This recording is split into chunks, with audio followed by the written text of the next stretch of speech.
Welcome to ఉన్న ముచ్చట. నేను మీ హరి. తెలంగాణ గురుకుల అంటే అసలు అందులో సీట్ రావడం అంటే చాలా మహాభాగ్యంగా ఉండేది ఒకప్పుడు. కానీ ఇప్పుడు అట్లా లేదు పరిస్థితి. విషయం ఏంటంటే రీసెంట్గా బన్సువాడలో హాస్టల్ వార్డను ఇంటికి ప్రిన్సిపాల్ ఇంటికి తీసుకెళ్తుంది పని కోసం అని అన్ని పిట్టికథలు వెళ్ళి చెప్తున్నారు. అసలు ఒరిజినల్ విషయం ఏంది? ఆమె చెప్పింది మనం నమ్మాలా? అసలు ఒరిజినల్ విషయం ఏమంటది అక్కడ? సరే, ఒకవేళ ఆమె పనికే తీసుకుపోయిందని ఎందుకు అనుకోవాలి? మనం జాబ్ చేస్తుంది, పైసలు ఉన్నాయి, ఇద్దరు పల్లెన పెట్టుకుంటుంది.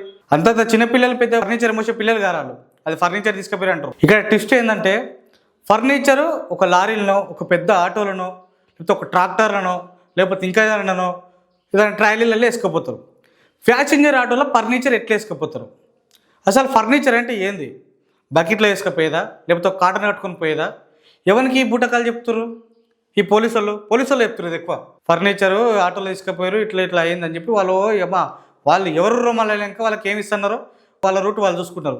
సరే, అది పక్కకు పెడితే పోలీసుల్లో ముచ్చట గమ్మతుందబ్బా. పేదవాళ్ళకి ఎవరికన్నా దెబ్బలు లాకి రక్తంతో ఆడుకోయినా కానీ ప్రూఫ్ ఏముందని అడుగుతారు.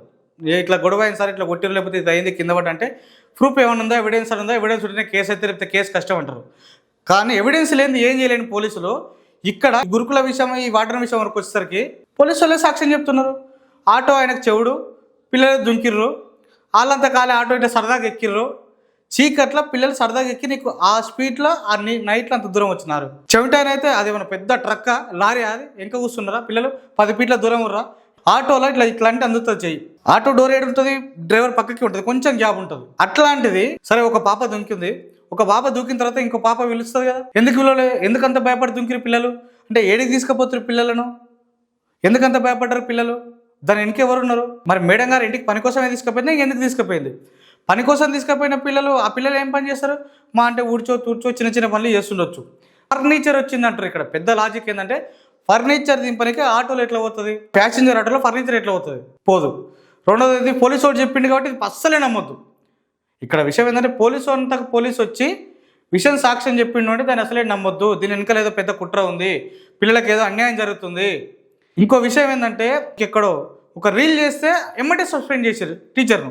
ఒక రీల్ చేసి సస్పెండ్ చేసిన టీచర్ను ఇక్కడ ప్రాణాలు పోతుంటే ఎందుకు పట్టించుకుంటలేరు? ఒక పాప ప్రాణం పోయిందండి, ఎందుకు పట్టించుకుంటలేరు? ఎందుకు ఇంకా కేసు డ్రైవర్ పోలీసులు అదుపులో ఉన్నాడు, ఇంకా ఎంక్వైరీ చేస్తారు. ఏంది ఇది? అసలు ఏం నడుస్తుంది? ఎవరు నడుతున్నారు? ఇంకా అసలు ఏడికి పంపిస్తారు అసలు పిల్లలను? అసలు అంత భయపడడానికి పిల్లల కారణం ఏంది? భయపడి రన్నింగ్ ఆటో దుంకుతున్నారంటే ఇవాళ పెద్ద పిల్లలే దుంకరు. రన్నింగ్ ఆటో భయపడి పెద్ద పిల్లలే దుంకరు. అంటే ఎంత భయపడి ఉంటే పిల్లలు, ఎంత అదురుకొని ఉంటే పిల్లలు ఆటో దుంకుతారు, రన్నింగ్ ఆటో. అసలు ఏం జరుగుతుంది?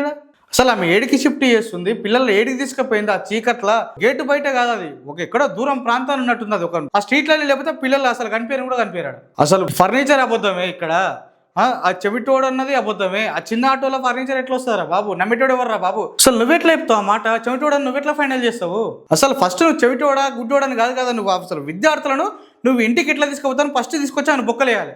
ఆటోని ఎందుకు బొక్కలేసినాడు? ఫస్ట్ ఎవరైతే ఎక్కడైతే తీసుకుపోయారో ఆ వాటర్ను కానీ వాళ్ళ ఫ్యామిలీ ఎవరుంటే తీసుకొచ్చి బొక్కలేసి కూర్చోబెట్టి ఎందుకు తీసుకొని ఎంక్వైరీ చేయాలి? ఆటో అంతా ఏముంది ఎంక్వైరీ చేయనికే? ఆటో వాడు హాస్టల్ వాటర్ ఏమన్నా వాడు ఎక్కిస్తే తీసుకుపోతుండు. పిల్లలు భయపడి దుంకిరు, అది మర్చిపోవద్దు. ఎంత భయపడితే రన్నింగ్ ఆటో పిల్లలు దుంకుతారు. దీని వెనకాల ఏ రాజకీయ నాయకుడు ఉండు, ఏ మినిస్టర్ ఉండు, ఏ మంత్రి ఉన్నాడు, ఎవరున్నారో ఖచ్చితంగా విషయం బయటికి రావాలి. పిల్లలు ఎంత భయపడితే గారు రన్నింగ్ ఆటో దుంకుతారు. ఆ రన్నింగ్ ఆటోలో ఫర్నిచర్ తీసుకోవాలంటే మీరు ఎట్లా నమ్ముతారు? ఇంకా కేసు ఎట్లా కాదు? ఒక మర్డర్ చేస్తే ఎందుకు నువ్వు ఇంకా చేయకుండా ఆటో డ్రైవర్ను పోలీస్ స్టేషన్లో ఎట్లా పెడతావు? ఫస్ట్ పెట్టాల్సిన వాటర్ని కదా.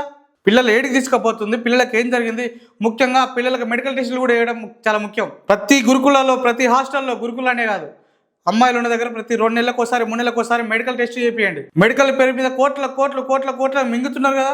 పిల్లలకు కొంచెం టెస్టులైనా చేయండి కనీసం. అసలు ఎవరిని నమ్మనిక లేదు ఇక్కడ. తల్లిదండ్రులకు కూడా చెప్పుకోలేని సిచ్యువేషన్లో ఉన్నారు పిల్లలు. కనీసం ఏం జరుగుతుందో, ఎక్కడ ఏమవుతుందని ఎవరిని బాధ పెట్టలేకపోతున్నారు. గతం నుంచి ఎప్పటి నుంచి స్టార్ట్ అయినో తెలియదు, కానీ అసలు పోవట్లేదు, అవి అంతరించి పోవాలి. అట్లాంటి మూర్ఖులకు సరైన బుద్ధి చెప్పాలి. ఆటో వాటినే మాట్లాడి పిలిపించుంటే ఫస్ట్ వాటిని తీసుకొచ్చి బొక్కలేస్తే బయటపడేది. అది విడిచిపెట్టి ఏదో ఖచ్చితంగా పెద్ద రాజకీయ కుట్ర ఉంది, ప్రజలు దీన్ని చూస్తున్నారు, ప్రతి ఒక్కరు ఆలోచిస్తున్నారు, ఖచ్చితంగా దీనికి సరైన బుద్ధి చెప్పాలి. ఆ వాటినే కానీ, ఆ రాజకీయ నాయకుడే కానీ ఇట్లాంటిది ఇక నుంచి అయినా రిపీట్ కాకుండా చూసుకోవాలి. పోయిన ప్రాణం మామూలు ప్రాణం కాదు. పిల్లలు రేపటికి వాళ్ళే ఆదర్శం.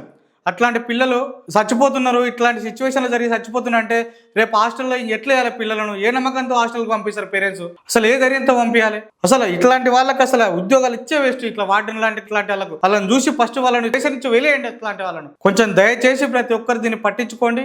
దీని వెనకాల ఏ మూర్ఖుడు ఉండో, ఏ లంగనా కొడుకుండో, ఏ దొంగ ఉన్నాడో, ఏ రాజకీయ నాయకుడు ఉండో, ఎవడున్నాడో గుంజుకొచ్చి బట్టలిప్పి అడగండి, నలుగుదన్ని అడగండి, జైల్లో వేసి అడగండి, ఏదో ఒకటి చేయండి, కానీ పిల్లలు మాత్రం కాపాడండి. ఇట్లాంటివి రిపీట్ కాకుండా చూసుకోండి.